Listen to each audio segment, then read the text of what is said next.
Welcome in, ladies and gentlemen, to episode number 206 of Let's Go Racing. Tyler Jones, Dominic, Aragon, and Matt Kemp here with you as we have one more race remaining before we crown a NASCAR Cup Series champion this weekend at Phoenix. We will preview the championship race and break things down from every single angle possible.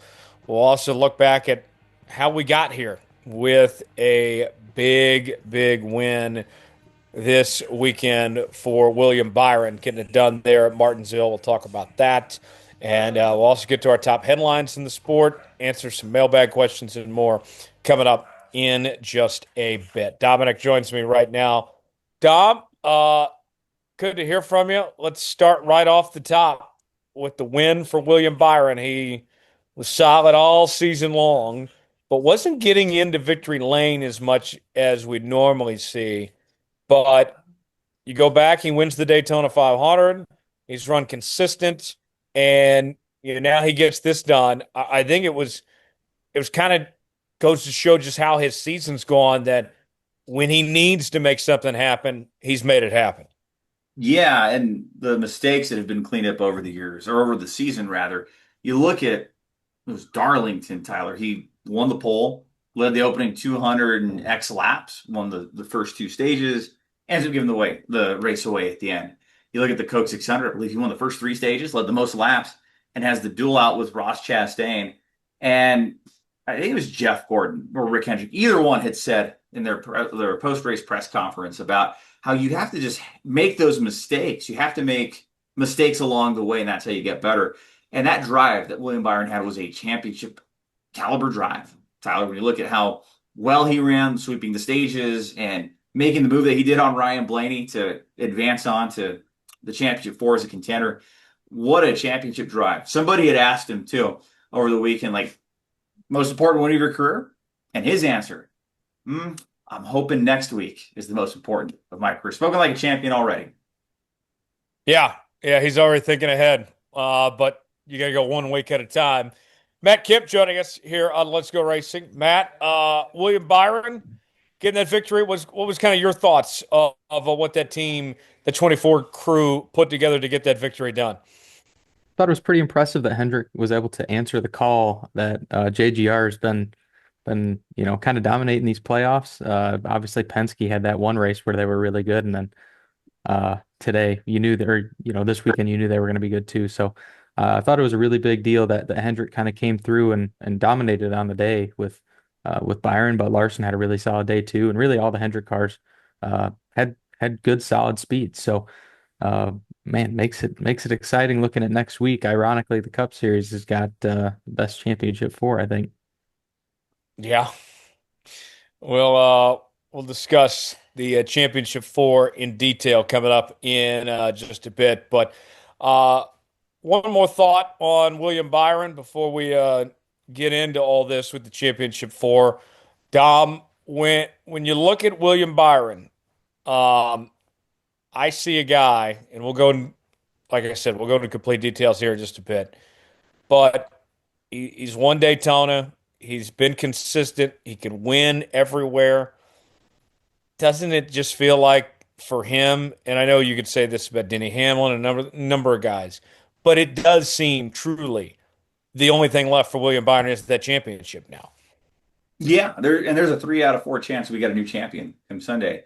But the drive that William Byron had on Sunday, that laser focus, Tyler. Did you see that in-car camera with a few laps to go? Ryan Blaney's right on his tail. And William Byron, at least from what I saw, guys, didn't look like he was mirror driving. He was just focused. He was in the moment. He wasn't even sweating. Wasn't even sweating, exactly. And I feel like you look at the experiences from Darlington and Charlotte, you have all these months to stew on it. And then you go out and have the pole winning speed. You go lead the most laps. You know what not to do based on those experiences. And all that came to fruition on Sunday. And the fact that Penske is going to be denied their 4th straight NASCAR championship, I think drivers are going to tell you whatever they need to. And I know they play games in the media, but let's be honest, a Penske car in the championship four was probably going to be the favorite. And with a Penske team shut out now, you have 2 Hendrick and 2 Gibbs cars. This is going to be truly open for whoever has, of course, the best car and whoever has the best race on Sunday. But you don't have to. You take the Penske factor out of it. It's going to be a very entertaining race on Sunday. Let me ask you this, Matt. Are you more surprised that a Penske car did not make the championship four, or that Christopher Bell did not make the championship four? And I'm not just talking about going into this past week, but big picture. If I would have told you going into the playoff that there wasn't going to be a Penske car or there wasn't going to be a Christopher Bell, what would you have said would have been more likely? And that's honestly a great question. I'll tell you, Christopher Bell has been so good this year. I think he's got to be the choice for me of most surprising between the two. Um, but I'm honestly surprised by both. So it is a great question of which one's more exciting or more surprising. I definitely think it's more surprising that Bell didn't make it. But if Briscoe didn't win last week, I think Bell makes it pretty easily. If Byron doesn't win this week, Bell makes it easily. So he did just about everything he could except win. Yeah, came that close. And with that said, Dom, I feel like we have this question when it comes to this type of format of the playoff every single year is the legitimacy factor. And with Christopher Bell not being involved in this Final Four, do you feel like we have a legitimate championship here without Christopher Bell? Is the system doing its job, or is the system failing us by not having Christopher Bell involved? What say you? I've said this before on the show, and I'll definitely echo it again. These are the rules that all the drivers and teams agree to. This is all everybody signed up for. There was a lot more outcry, I think, when Logano won the championship last year. With statistically, believe it was the worst season a champion has ever had as far as average finishes and all the stats columns. But it's the system everyone signed up for. Because again, we'll get more into this later in the show, but you can make that same argument with two guys with double-digit victories in the Truck and Xfinity Series, and they may not win the championship on Sunday. But it's the system they signed up for. Corey Heim even acknowledged that with his victory at Martinsville. So, yeah, I think to answer your question, short answer, yes, Tyler. It's done the justice. It's the rules everyone's abided to and has played by. And, of course, you're going to have people salty and bitter about their favorite driver not making it to the championship four, and you have to put on the best show in one race. But, again, these are the rules that everyone agreed to play by. And we're just seeing it playing out the way it has. I will say, though, Tyler, I think it does feel like a stronger championship for this year than we have seen in the years past, because you have your regular season champion in William Byron, the guy that won the most races in Denny Hamlin. You have the two guys that led the most laps all season between Byron and Larson, and Chase Briscoe with a breakout year as well. Personally, I think we're seeing statistically good guys that are in this championship four. It seems like a stronger championship four compared to years past. Yes. So let's break down the championship four. I want to talk about each driver individually here. Here are your championship four. They include Chase Briscoe with 3 wins, Denny Hamlin with 6 wins, William Byron with 3 wins, Kyle Larson with 3 wins. Matt, I'll let you start. I will give you the choice. Who would you like to talk about first? And then Dominic can pick the next one. Of those four, who are you most excited about or catches your eye? Who do you want to lead this conversation with, Matt? I'll lead with Chase Briscoe. Briscoe has the most top fives on the season. I feel like he's most likely for people to say like he doesn't deserve to be here of the four, but honestly, most top fives on the year, and he was on his way. Other than the quote unquote mechanical failure that they had at Martinsville, along with their teammate who also happened to be locked in, Denny Hamlin. Um, Other than that finish right there, he was on track to have one of the best playoff average finishes of all time. So that team has been incredible as of late, especially, and have obviously had a ton of speed with all the pole runs this year. Front row Chase Briscoe is going to be one to watch on Sunday. I think I got to pick it up there, Matt, and go with Denny Hamlin, keeping in that JGR camp. Somebody who we've seen so many times, who we were just talking about William Byron, who's found so many ways to lose a race this year and learn from it. Denny Hamlin's been to the championship for 5 prior times, and he lost the championship 2010, going in with the points leading. Of course, a different format at that point. But when you find so many ways to lose and so many factors that are out of your control, I think of the 2019 bad pit stop and the grill, rather, the grill tape and the tire issue. And then you look at 2021 and it was a great pit stop, but Kyle Larson had the exceptional pit stop to get them out front. There's just been so many ways. So barring a crash, a mechanical failure, a Denny Hamlin championship victory would just not only etch his name even more so with NASCAR and the legacy that he's going to have on this sport, but he will no longer be the driver with the most victories without a championship. That'll go back to Junior Johnson at 50 wins. And the comparison I make, Tyler, we've talked about this on the show in the past. It's like pulling a Bobby Allison or pulling a John Elway, winning a title better late than never in your career. And Denny Hamlin has a chance to do that. He's acknowledged. After this, 2 more years, and I'm done. But Matt, what a story it would be if he won the championship and rode off into the sunset. You hear that a lot. I'm sure that would be tempting. No question. No question at all. Tyler, you want to talk about William Byron or Kyle Larson?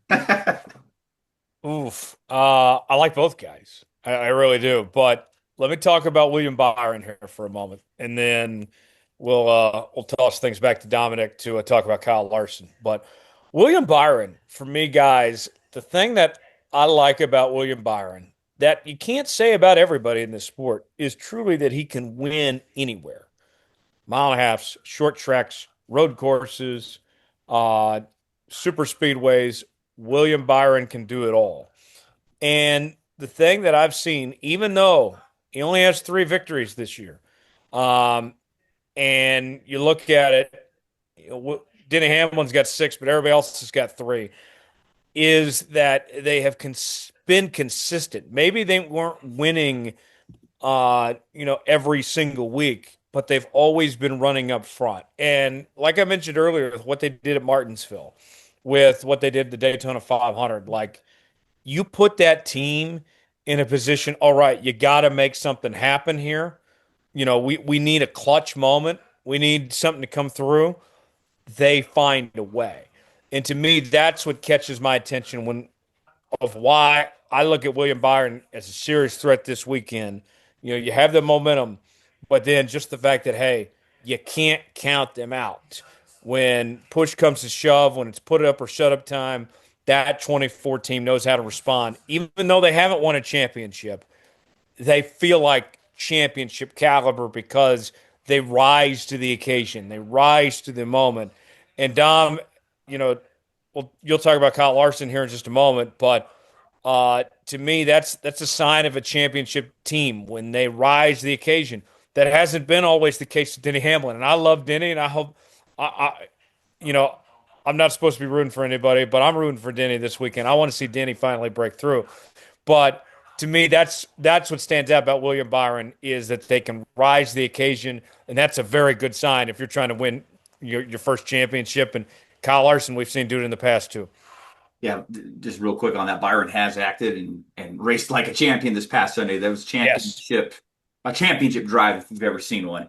But Kyle Larson is the only driver entering this championship who has won a championship, and in this format, his first year at Hendrick, winning the 10 races and having the clutch pit stop in that final run, that final caution came out.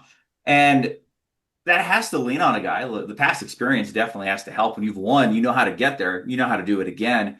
And it's just weird, guys, where we were talking about Kyle Larson as a double-digit winner in 2021. They were winning everything they grabbed, any track that they raced at. And we still see Kyle Larson win multiple times a year. But the next-gen car has certainly been a bigger challenge than the Gen 6 car that they raced. And they had that figured out. And Kyle has acknowledged that, too, over the years. And they haven't won since May. That got pointed out, too, that Kyle Larson and the dry spell that they've had with this little mini losing streak is on display. They haven't won since Kansas in May. They've had close calls. They've led a lot of laps.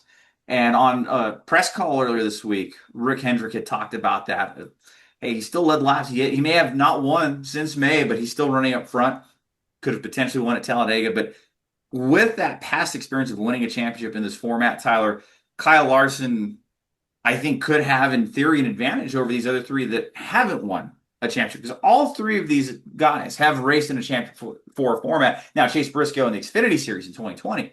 But nonetheless, Kyle Larson has won a championship in this format, perhaps slided to the number 5 team, and that second title would just only further his legacy as one of the greats in NASCAR history. Well, Matt, if Kyle Larson gets it done this weekend, kind of to Dominic's point here, yes, it's been quiet since May for them, but they still have run pretty decent. And they've done this at Phoenix before. I know that Kyle Larson gets all this talk about being the best driver in the world and all this, but things have been so quiet the last few months. I feel like, yeah, it would be kind of a surprise if he did win, just because we haven't seen him get to victory lane in a few months. But I don't think it's out of the equation. I don't think anybody should count out Kyle Larson by any stretch of the imagination of getting the win. No, absolutely not. I mean, he, all it takes is obviously he's been running just as good as he usually does. He just hasn't been winning. So it's not going to take much for them to finish off the deal. I mean, I think a lot of it's going to come down to qualifying. If he can get that first pit stall, if any of them can get that first pit stall, I think it's going to play into their favor. But quite frankly, I mean, don't count out the 5. Any week they could come around and kind of as I alluded to earlier, though. Tyler, I really think that this is one of the tightest championship fours we've ever had. Everybody's kind of got something. Larson's just Larson. I can't believe we're even talking about him not being one of the favorites, much less being one of the underdogs of the 4. But, obviously Briscoe has the most top 5s on the season, which is only one more than really Denny and Larson, actually. So, but either way, he's got the most top 5s on the season. Denny's got the most wins on the season. Byron's the regular season champion, and I believe he's led the most laps on the season. I think Larson's led the second most laps on the season. So, all things considered, I mean, you've got a really solid championship 4 here, and it's really anybody's race. It really is. It really is just that, guys. And I think it's going to be fascinating. And uh, you brought up an interesting point, Matt, that I want to get to here. Uh, you talked about how important the number 1 pit stall is, and Ryan Blaney. What was the race that was referenced this week? Somebody talked about it, where he started all the way back in 31st and still found a way to win. Like, qualifying and getting that number 1 pit stall is important. I mean, Kyle Larson would be the first to tell you what happened. Shout out David Starr a few years ago. In that whole debacle. But with that said, Dom, like, yes, it's important, but I wouldn't call it the end all be all of sorts either. Um, if you qualify towards the back or you don't get a good pit selection, it's not ideal, but it doesn't mean your weekend is necessarily over before it starts either. Yeah, because you could still find ways to find better pit, like let's say qualified second, third, or fourth, maybe a pit box with an opening. Those are where the strategy and the crew chief's minds really come to play. But also the drivability of your race car and how I think the broadcast said this, man. I know you could speak more to this on the driver's side of it, but the fact that Blaney could just hug with his 2 left side tires, just wrap around the inside of the racetrack. Yeah, you hear about the diamonding at Martinsville, and I feel like I saw Byron doing that. But that tells me, without ever driving a race car in my life, that Blaney had a very fast and very great handling race car that he was able just to wrap the inside, kind of use it as an IBL, an informative best line for the sim racers out there. Kind of that's kind of what I got from that 12 car is that, yeah, maybe they didn't qualify the best, but maybe they were focusing more on race trim. And the fact that their car, that Blaney climbed to, was it 7th at the end of stage 1? He had some speed under that. Crazy, crazy. I think that's really why they were all scared of Penske getting back to Phoenix, because their cars are driving that good at the short tracks. We saw it in New Hampshire a few weeks ago. It's crazy. Okay. All right. I got something fun for the both of you. Oh boy. Uh-oh, should we be scared? No. You shouldn't be scared. When I count to 3, I want both of you at the same time to give me your answer of my next question that I'm about to ask. I'll ask the question and then I'll count 1, 2, 3, and then you guys both answer at the same time. True or false? The winner of Sunday's race will be the NASCAR Cup Series champion. 1, 2, 3. False. True. Ooh. Okay, Matt, go ahead and start, and then we'll go down. Why false? You say because Well, like I said, we've got the best and probably the most solid championship four that we've had in a very long time. However, we know that Penske has been so good on these short tracks and obviously killer at Phoenix. You've got both of them to deal with. In addition, you've got Christopher Bell, you've got Tyler Reddick, you've got Ross Chastain.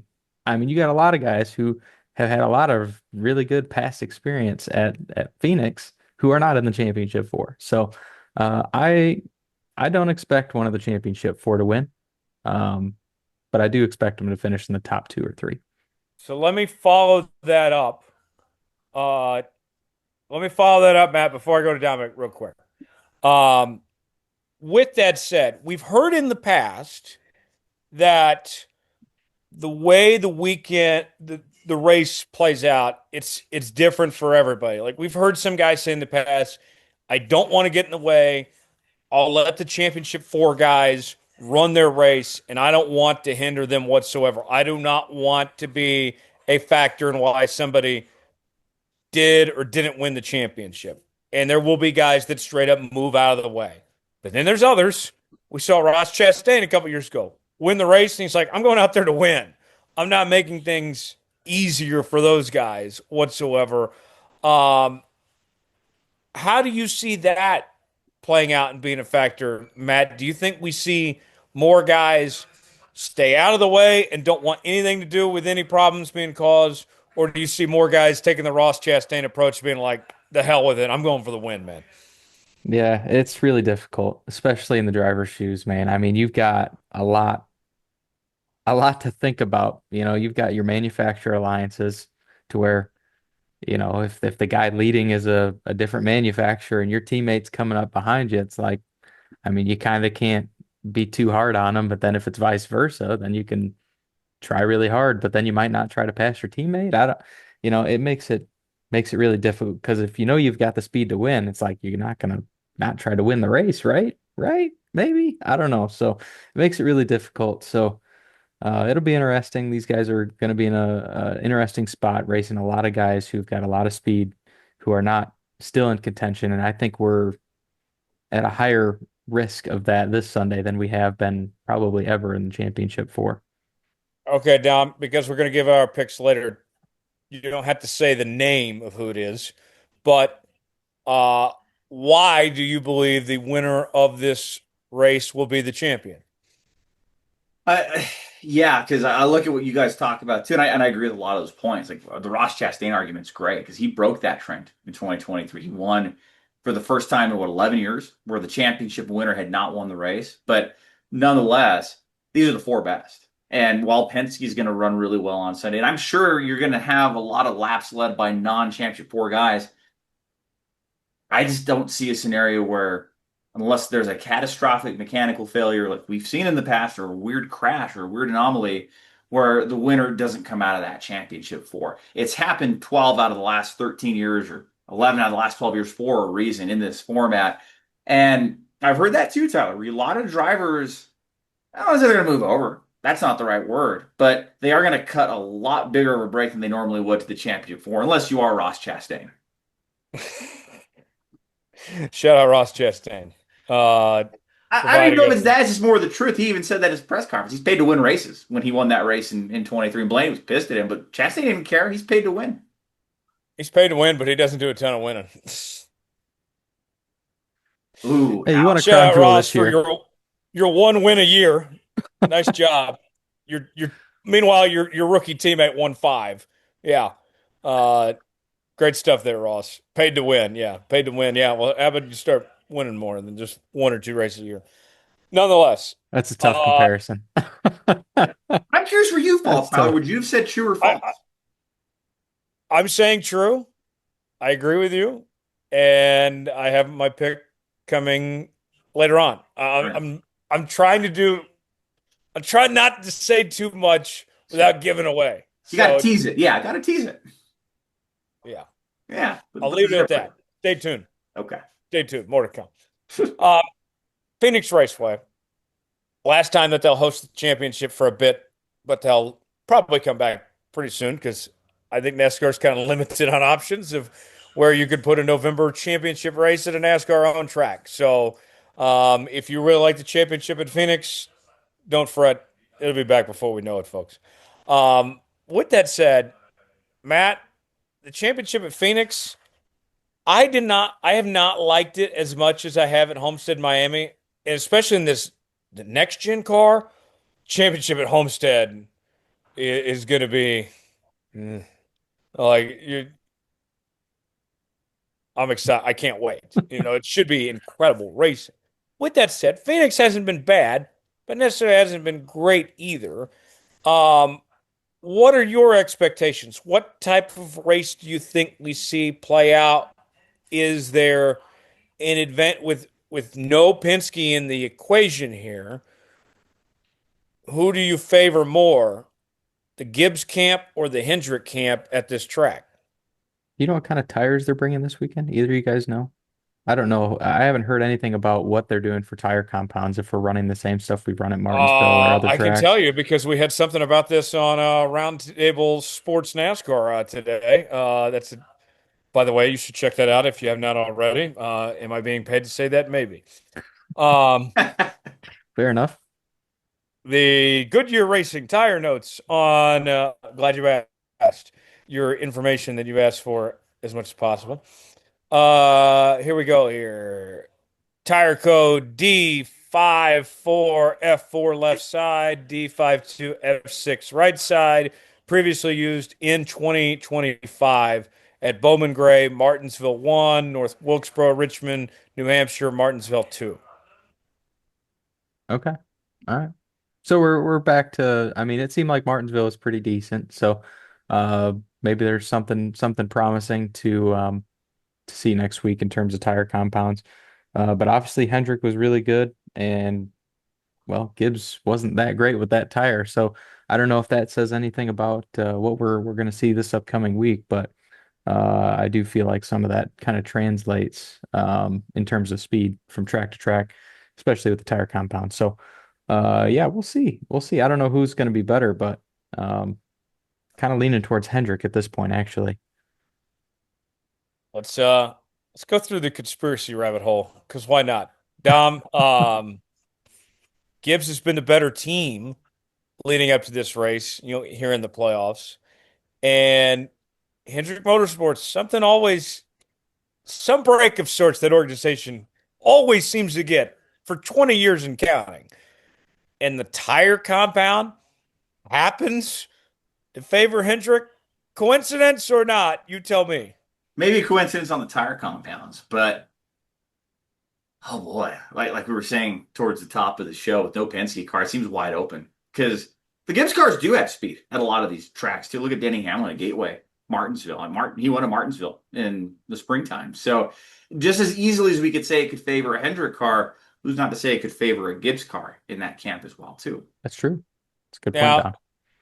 another conspiracy, since we're already here, let's just go ahead and put this out there. Matt, Denny Hamlin, 2025 champion. Will Hmm. NASCAR do everything within their power to stop this from potentially happening? That's an interesting question. I feel like it's probably been on quite a few of our minds, hasn't it? I mean, I don't know. I So guess far we'll to this see. point, they haven't been able to stop him.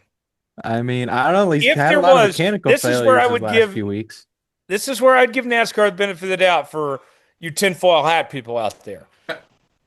Um, it hasn't worked. Whatever they've tried to do, he's here. So, and throughout the year, every time there was something in the legal side, oh, here's a win for Denny.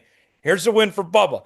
I mean, like, I love the conspiracy theories as much as anybody, but the evidence of what we've seen this season, Matt says to the contrary, that they are not going to finagle here.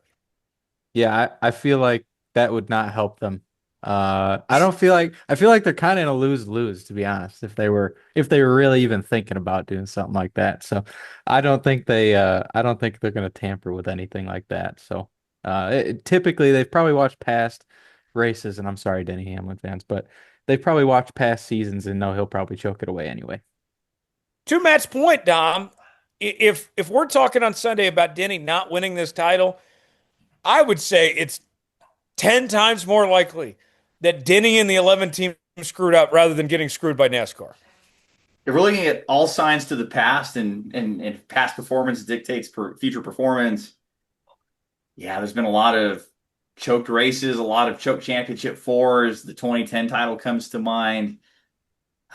Yeah, this is going to be a fun one to watch on Sunday. And I guess while we're on the whole conspiracy theory thing, we touched on a little bit, Tyler, but I want to hear your thoughts on this with not only the Ross Chastain thing, but you've heard about drivers cutting brakes. This goes back to 2004 about chase versus non-chase guys and cutting brakes. Like, how much do you think team owners are in the drivers' ears about this, or is it decisions drivers are? What would you say is the tinfoil hat thing here with drivers cutting brakes on Sunday? Yeah, I would think that, if you're Denny Hamlin, you're probably telling Riley and Bubba and Tyler that you better be helping me out, but you're not helping out even my own teammate, and just sure as hell not helping the Hendrick guys. I think if we're talking about cutting brakes, Denny of all people, Matt's got the biggest advantage of all because he's got three additional teammates essentially that he can order. Do not help out my own teammate, but help out me. You know, in theory, that sounds great, but I don't know. Kansas comes to mind a few weeks ago. I don't Yeah, know. It seems like Sundays are different than the rest of the week. So we'll see. Yeah, he's probably gonna have to race his damn cars for the lead or the win on Sunday. So we'll see. And it wouldn't shock me, guys, to see the championship four running in the top four for a good chunk of the race or at the end of the race. I think we've seen that twice in this format where the top four finishers were the championship four guys. I believe that was 18. And it might have been, no, it might have been 3 years in a row. Correct me if I'm wrong, 18, 19, and 20. We saw 3 years in a row where you had the top four battle it out for the end of the race. And that could easily play out this Sunday. You have two organizations that are very capable of doing that. But the conspiracy theorists there, Tyler, the different theories that are floated around. We've heard so many over the years. While we're at it, what else have you heard, or what else is on your mind ahead of Sunday? that was all that was on my mind. I got the documents. They've admitted this. Um, Hey, what right kind of jumping right off your point there, Dom. How many years in a row have the top four in the championship been basically the top four in the championship race? And with how many times the champions won the championship race since the championship four has been implemented? That's my conspiracy theory. There you go. oh, okay. I did think of one more conspiracy that I do believe is true. But maybe this is where they potentially screw Denny over.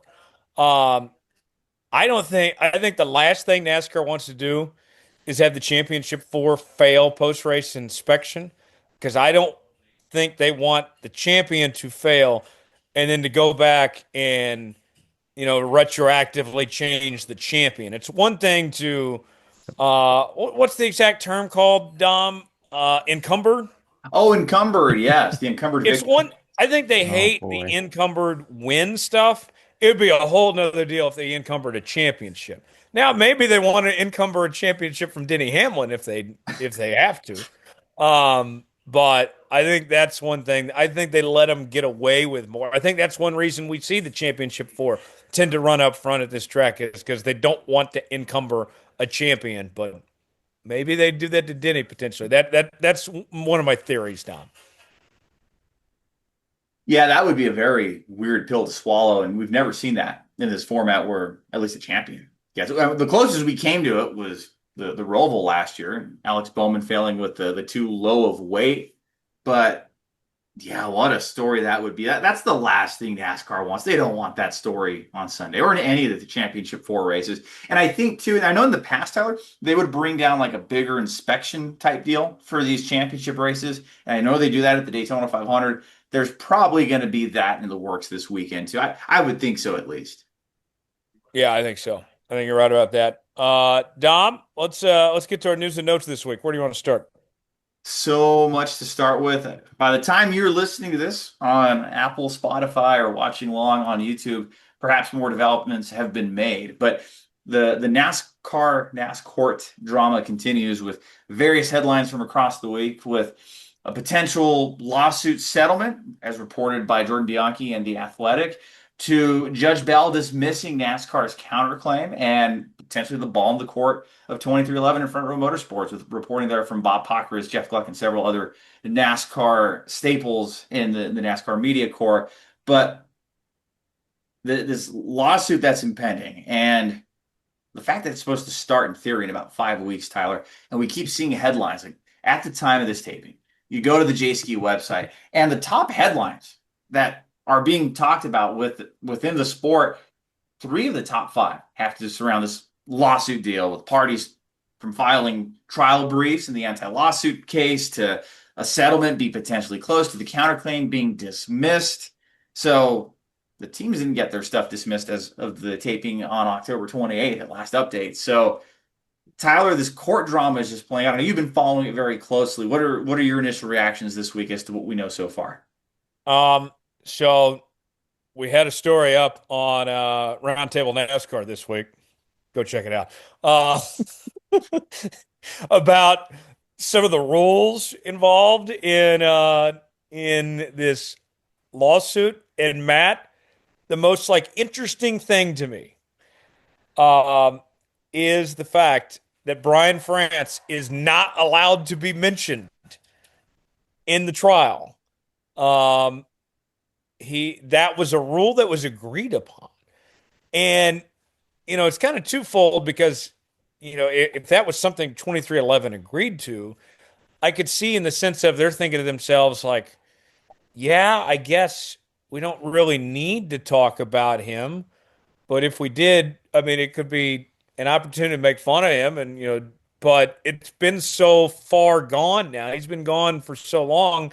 I guess they didn't really need to talk about him, but NASCAR, I know that he's family. I know he's one of their own, but to me, that did seem kind of bizarre that that had to be agreed upon all these years later.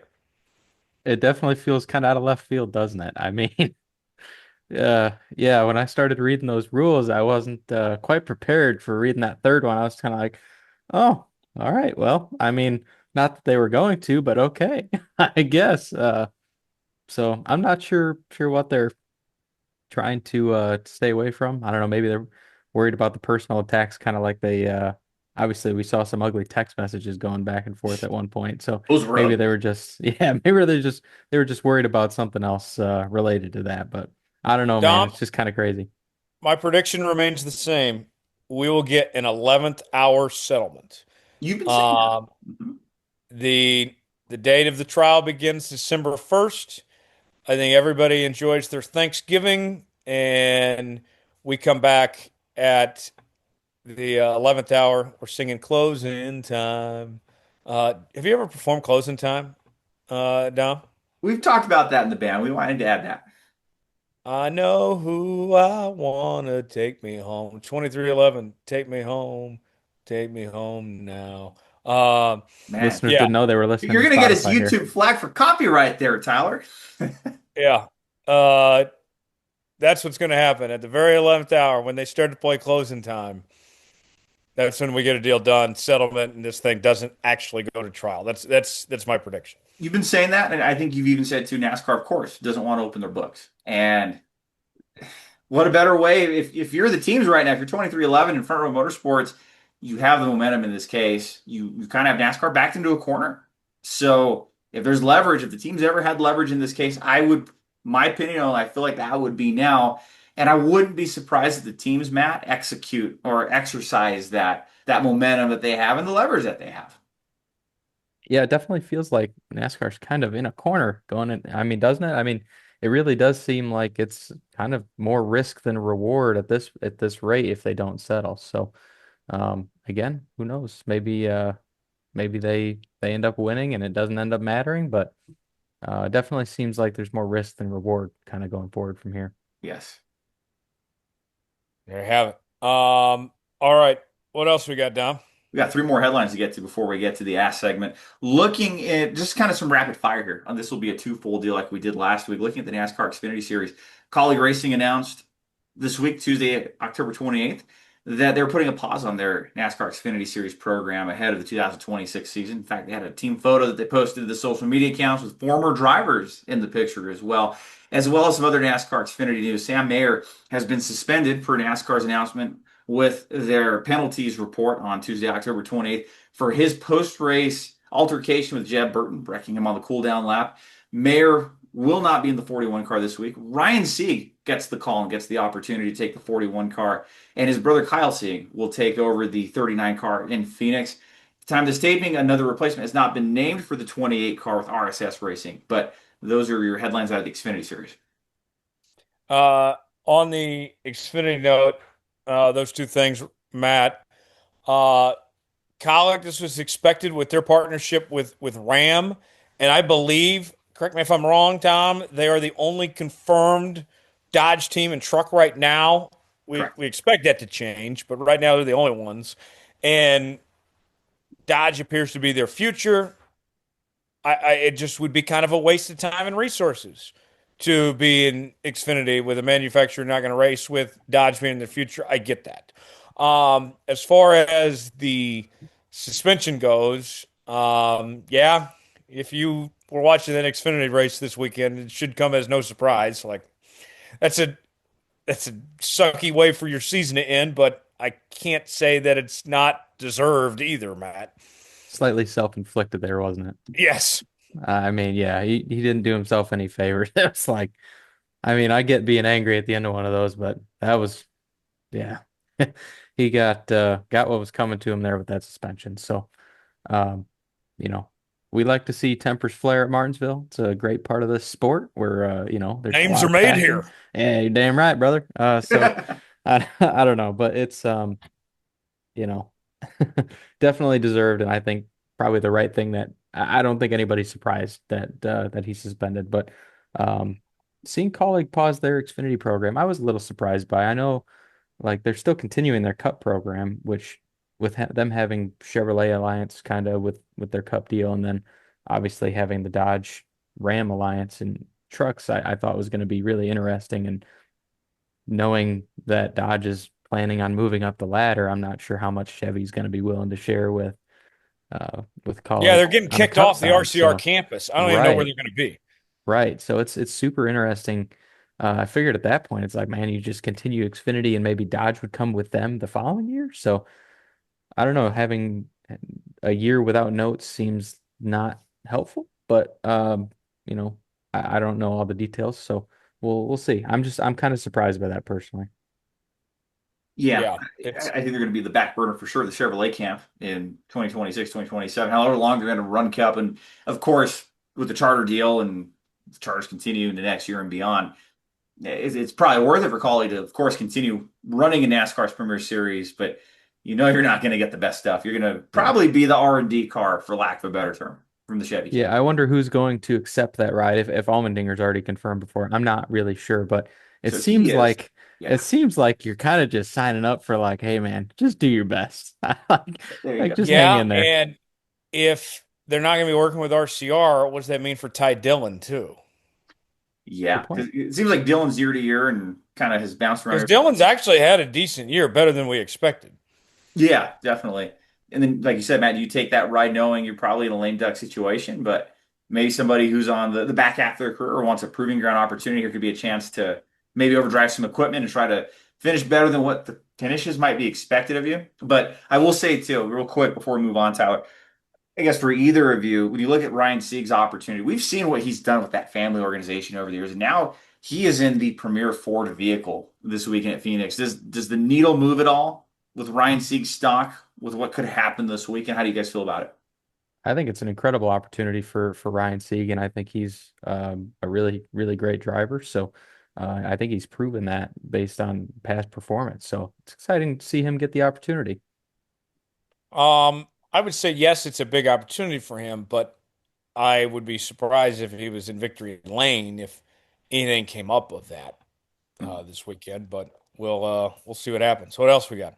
Looking at format options for 2026, of course, NASCAR is not announcing anything just yet as to how the 2026 seasons could play out as far as points and the overhaul that's expected over the offseason. But format options that have come to light, and the Daily Downforce and the Iceberg YouTube prominent channels that cover the sport have talked about some potential formats. Is NASCAR leaning towards a 3-3-4 setup where you have a four race championship, which we've talked about on the show before? Is there the possibility of a return to a 10 race chase like we saw from 2004 to 2013? Or are we ready to go back and do the Winston Cup era where it was a season long winner take all points thing? So fascinating conversation this week on that YouTube page. But Tyler, always worth bringing up this conversation because there's no shortage of opinions on it. And NASCAR has said they are open and they're willing to not only look inward, but to make some changes where they need to. And this point system looks like it's getting an overhaul in 26. Yeah, I think Matt, the 36 race format would be the most popular, but I think the most likely is going to be the traditional chase style. And the reason why I think that is it keeps a postseason intact. You're only resetting the points once. And then from a historical standpoint, if we're going to do this based on data, I know the fans say one thing, but data says the most, and it could be coincidental, I might add. I'm not saying that this validates everything, but what the data tells us, the most popular point in the history of the sport was when the chase format was in place from '04 to 2014 when you talk about ratings and attendance and all of that, that's when we had the chase. So I would think that based on the data that NASCAR looks at, whether it's justified or not, they're going to say, yep, that's what things point to being our most successful route. Whether that's correct or not, we'll see. But I think that's what they're going to roll with, Matt.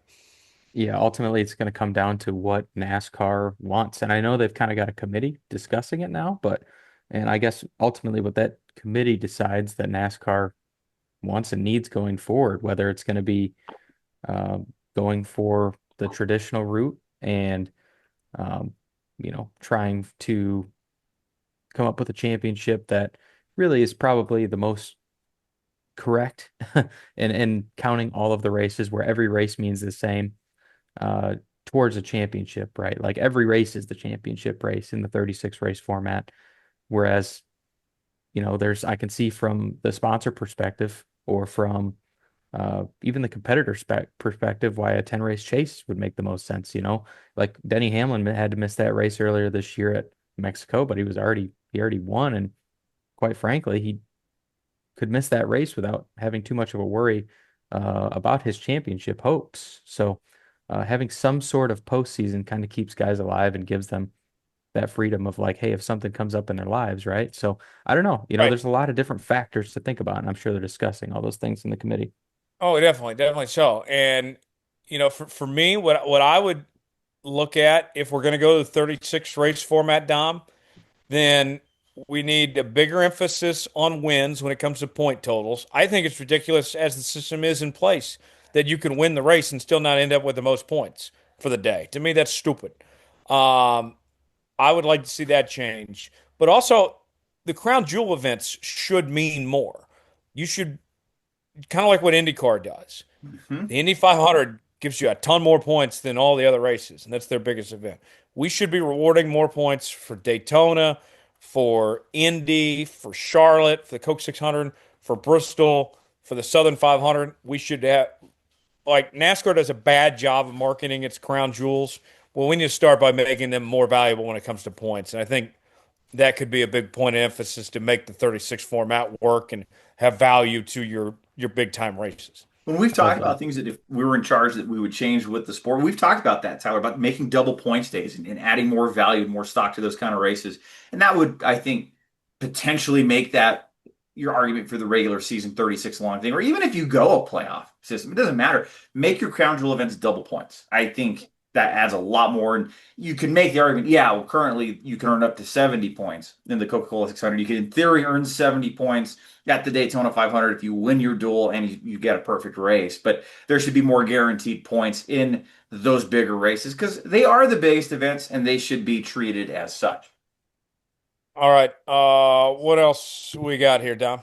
We're looking ahead to the NASCAR race weekend. Phoenix will cap off the season-long, 10-month grueling season that is for the NASCAR Craftsman Truck Series, the Xfinity Series, and the Cup Series. Also, side note, they're the final race of the Xfinity era for the second tier series in NASCAR. But looking at the odds this weekend and looking into the NASCAR Cup Series, we start with what the Caesar Sportsbook says is the odds-on favorite. And we haven't done this in a while, so let's go around the room. Who do you guys think Caesars has as the odds-on favorite to win the race? To win the race, I'm gonna say that Caesars is leaning towards Denny. I'll You, say Matt? Larson, Larson. just to be Okay. different. But I think Denny too. So, well, you both would be correct. The sports book as of Tuesday has Denny Hamlin at plus 375 to win the race, and that would mean to win the championship as well. William Byron at plus 400, Kyle Larson at plus 450, Chase Briscoe at plus 600. And then here's where it gets really interesting. In the past, you've seen this drop off. You don't have a drop off this year, according to the sports book, with Ryan Blaney at plus 650 to win, Christopher Bell plus 850, Joey Logano, last year's winner of the championship race and the championship at plus 1200, Chase Elliott plus 1400, Tyler Reddick, who has run well in the past at Phoenix, sitting at plus 2500 or 25 to 1. The 2023 winner, Ross Chastain at plus 3000, Bubba Wallace at plus 3500, Alex Bowman, Chris Buescher, Kyle Busch, and Austin Cindric each coming in at plus 4,000. Carson Hocevar at plus 5,000, Brad Keselowski at plus 6,000. And your longest odds of the race weekend, the trio of Casey Mears, Cody Ware, and JJ Haley plus a quarter million or 2,500 to 1. All right. So let's make some picks. Who wins the race and who wins the championship? For Dom and I, that answer is the same. For Matt, that is different. So Matt, you go first. Tell us who wins the race, but who wins the title as well. Denny Hamlin wins the race and the title. I'm gonna hedge. Oh wait. Oh no, no. Wow. Wow. He just changed his mind in the middle of the show. No, I didn't change my mind. I'm just hedging. I'm saying one thing, and that way I'm right both ways. You know? Ooh, that's smart. No, no, no. The total opposite. We just give you no credit whatsoever now. Fair None. enough. Fair enough. All right. All right. All right. All right. I'll make a real pick. Okay. Okay. I think Christopher Bell is going to rightfully win the championship race, as he would have been a back-to-back Winston Cup champion. So Bell will win the race, and I Smoke him think if you got him. I think Denny Hamlin is going to get it done. Okay. He's finally going to get one. Dennis the Menace. Fellas, what we thinking? Dom, who wins the race and the title? There'd be a lot of great stories no matter who wins the title. You could make the worthy case for all four of them, Tyler, to be worthy champions or repeat champion of the sport. But the driver who wins Sunday is also simultaneously going to take sole possession of 10th on the NASCAR all-time wins list, something he's been wanting to do since before he would retire. Denny Hamlin gets win 61 and championship number 1 on Sunday. You know, we've had some great championship stories in recent memory. In 2020, Chase Elliott beat COVID and beat the field to win the title. In 2021, Kyle Larson beat cancel culture and beat the field to win the title. In 2025, Denny Hamlin beats NASCAR in the field and wins the Cup title. Oh, that was great, man. I love that lead up. That build up was just, how can you top that? That's why they paid me the little bucks. All right. All right. All right. So we all said Denny. So next I question. guess we did. Yeah. Next question. Does he retire on the spot when he does win it? No. Yeah, Matt, I think he does. you've been saying that, and it makes you wonder, drivers will want to go out on top. What better way to go out on top than winning a race and winning the championship at the same time, retiring 10th on the all-time wins list? He's doing it. The factors Mark would it. add up. Jeff Gordon said he would have done that. He had seriously considered would have done that in 2013, 2014, winning a fifth title and just riding off into the sunset. I think It is out of the realm of possibility. I agree with you there that it's within the realm of possibility, but like Joe Gibbs doesn't have an immediate answer right now, which is unusual because usually they have such a great farm system. Like Corey Heim. Corey Heim is a 2311 driver. Oh yeah, sorry, I forgot he's not allowed to go to Yeah, not allowed he's to a go to games. 2311 driver. Yeah, that ain't working So out. My bad. My bad. because of that, I think Denny knows and he has too much respect for Joe to leave him just out to dry, leave him hanging like that. So Mhm. I don't think Denny would do that to Joe. But I also don't think that Denny's going to be like, yeah, I'm going to step out and I'm going to give you Corey Heim too. Well, I mean, who's to say they haven't talked about it on the back end? Hey, Joe, I'm just letting you know if I win this thing, see you later. I'm out. Have a backup plan. I think if Denny were to step aside, he would say he would pull uh, Riley out of that car and put Corey there before he would ever let Corey go replace him at JGR. Fair enough. Fair enough. But we'll see. All right. Time for the mailbag, our final segment. We ask you guys to submit questions to us each and every week on X, Facebook, and by email. First question in the inbox is for all of us, and it comes from Marianne. Marianne wants to know, guys, what is your favorite moment of the 2025 season? Don, let's start with you. What is your favorite moment of the year so far with one race remaining?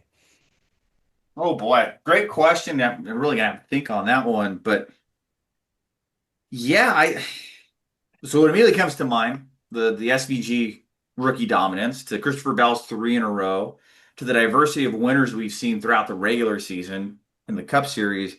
Man, it's so hard to truly pick one moment, but if I did, man, I think, man, seeing Denny Hamlin win race 60 and seeing that emotion at Las Vegas was a pretty special moment. I wasn't there for that. I wasn't there for that race weekend, but the turntables, if you will, the fact the fans were cheering for Denny Hamlin. What universe is this? I was pleasantly surprised by that. I think just from a fan perspective, I think people were Denny Hamlin fans, even if they love to hate Denny Hamlin. They enjoy rooting him on and seeing him not do well. I think most of NASCAR Nation was a Denny Hamlin fan in that moment with the tribute to his father and everything that surrounded that. So I think from a human level, it'd probably be that, Tyler.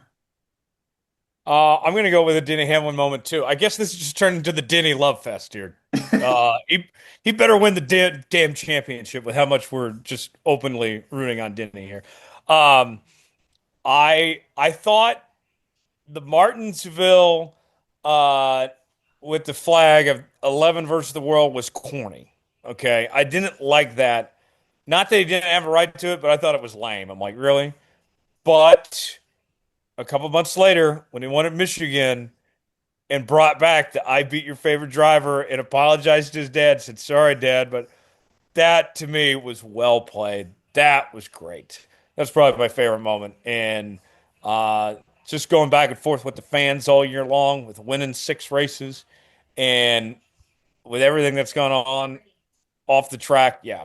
Denny for me, that moment at Michigan. How about you, Matt? So really, your favorite thing of the year has been the fact that Denny Hamlin is now the main character of NASCAR, essentially. Yes. He is, yeah, I mean, at the center of every storyline on and off the track. I'm So, here for it, honestly. yeah, I mean, hey, it's we've needed somebody to kind of take that spot, and I feel like he's kind of going into unprecedented air there. So We've come a it's long great. way from liking Denny Hamlin's PJs. Right, exactly right. And to be fair, you said we've been rooting Denny Hamlin. I never said I was rooting for him. I'm just saying that's what I think is going to happen. Anyhow, I'm going to give the other side of the coin here some love. Uh, the Bowman Gray Stadium Clash, I thought that was pretty sweet. I thought it was pretty sweet going back to Bowman Gray. And even though I think the Clash should be at Daytona, Bowman Gray probably should be the All-Star race. I digress. But I thought that was super sweet getting to see the short track, especially a place like Bowman Gray, getting the updates and getting a safer barrier and everything, and then putting money into that track and seeing that happen, I think is one of the coolest things for me this year, honestly. That didn't even All come to right. mind. I'd forgotten about that. That was so So cool. long ago. It's like almost a year ago. Crazy. Exactly. Yeah, that was a great moment, Tyler. Uh, so fun fact, I was on my way to the Super Bowl and I watched the Bowman Gray Clash while eating a po' boy at dinner in Baton Rouge, Louisiana on my phone. And everybody's like, "What are you watching?" I'm like, "It's the Clash. NASCAR's back, baby." And now that's a core memory for you. Yes. Yes. The Clash at Daytona. Or not Daytona, at Bowman Gray. Yes. Yes. Uh, all right. Next question in the inbox this week. This one comes from Frankie, and Frankie wants to know of the drivers outside the championship four next year, who has the best shot to become a first-time champion? Let's start with Matt on this one. Christopher Bell. Not even a question. He'd be a two-time. If you look, I think I said earlier, but he'd be a two-time and defending Winston Cup champion going into next year if we were under the old format. And who knows? Maybe we'll switch to that format and he'll just make it happen again. Yeah, I got to agree with that. Christopher Bell's just too good and such a future superstar. Like the future is here, man. He's winning 3, 4, 5 races a year. He's up front more often than he's not, and he's just the way he carries himself, Tyler. Again, we talk about carrying yourself like a champion, races like a champion. Kind of reminds me of like a Marco Martin kind of throwback, if you will. Just the respect that people have for Christopher Bell, the respect he has for the sport, the respect he has for his competitors, and man, it shows. It shows on the racetrack, and he can have the talent to back that up as well. I mean, it's obviously Alex Bowman, right?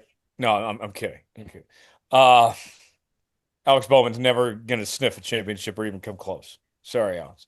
Um, you know, I think you guys are on something with Christopher Bell, but I'll give you another name just for the sake of being different. And he's been staring at Dominic this entire show, hanging from behind. There's only one guy that fits the build there. Yeah, Oh, the guy that shares my name, Tyler Reddick. oh yeah, there's Tyler. There's Tyler right there. Yes, you're watching on the YouTube version right there. Yes, Tyler Reddick, in his 5'6" stature, or whatever it is. Um, the guy's a freak of a race car driver. He can win anywhere. He had kind of some bad luck this past year. He won the regular season title last year. Um, Tyler Reddick is the real deal, and he is going to be a champion in this sport. He won multiple championships in the Xfinity Series.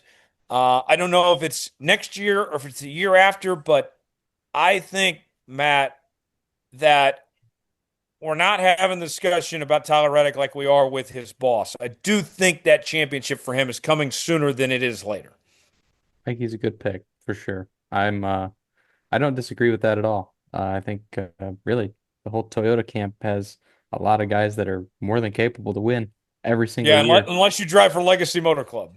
Well, I say Toyota with an asterisk next to it. So we'll see. We'll see. Jimmy will get him turned around here. He'll go full time again. They might be driving Dodge here soon.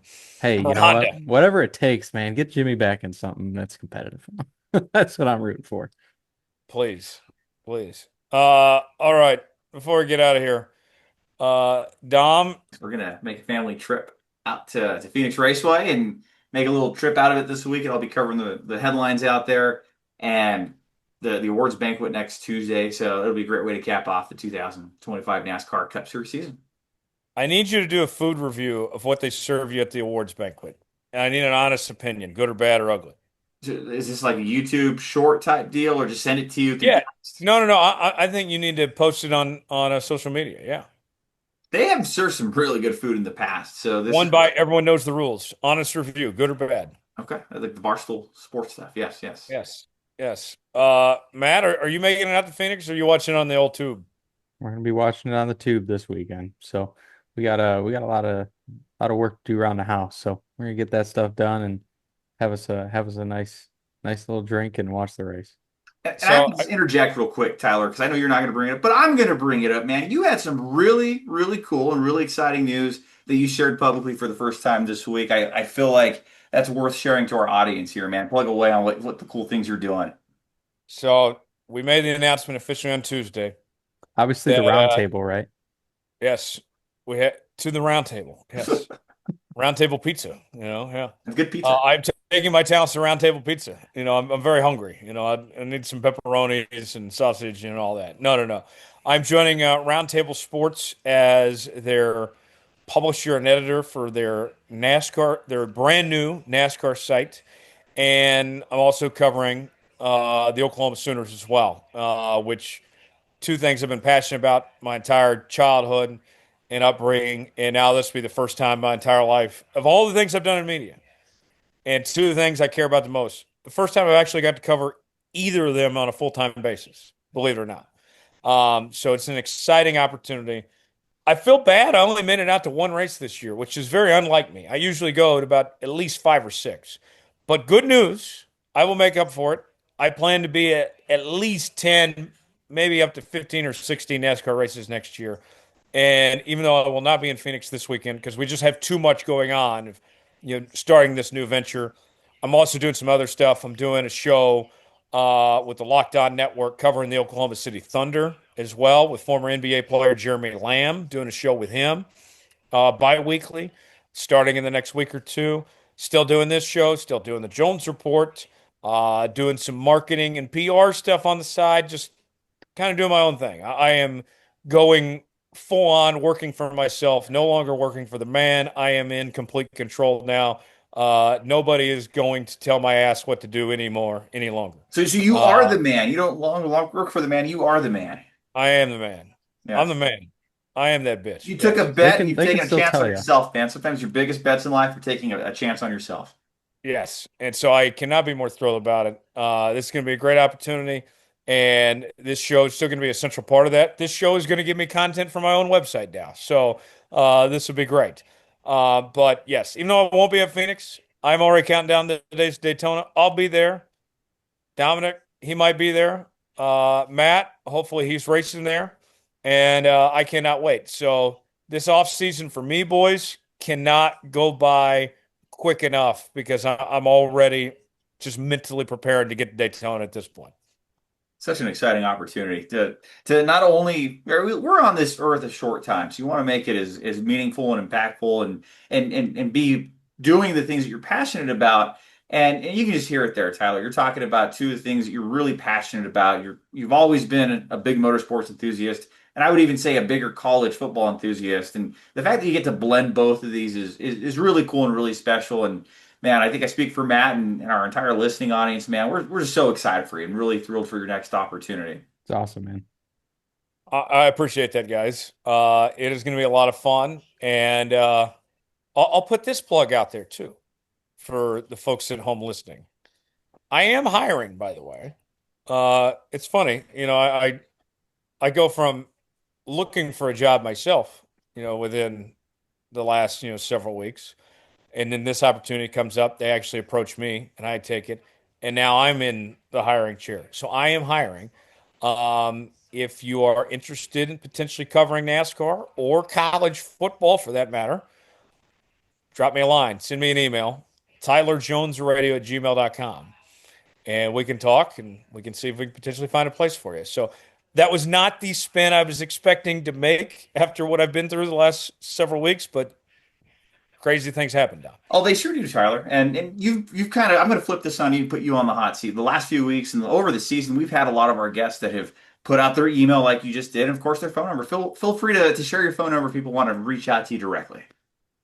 It's not actually hard to find my phone number online, so yeah, I'll go ahead and throw it out there. 541-663-6765. There you have it. There it is. Who would have thought that me of all people would be the one giving my phone number on air? But it's out there. It's not hard to find. There it is. Well, Matt, I'm left speechless. I love it. I love it, man.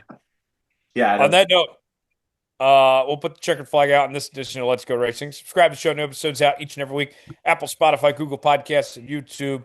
Leave us a 5-star review or don't leave us one at all.